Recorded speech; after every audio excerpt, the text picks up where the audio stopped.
My husband got a scholarship to study at the University of Auckland, and we refused the idea of long distance marriage. So I resigned from my old job and I come here with him and our son. As much as I love being here in New Zealand, I have to put my life on hold to some of my plans or dreams, you know.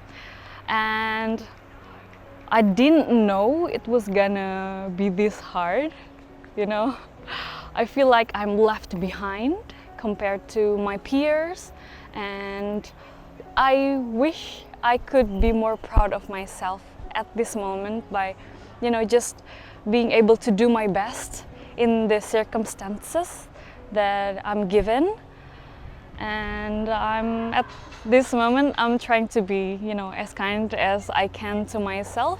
First of all, I am trying to be more present and enjoying this moment, not focusing on what could have been and what I missed. I would endorse everyone to take care of their mental health, because you can be, you know, you can self-sabotage yourself, you know, if you are not nice to yourself. It was not easy at all. Oh. But yeah, here we are, living one of the best moments of our life. Nothing worth having comes easy, right? I'm proud of our family to be able to lift each other up when we are not feeling our best.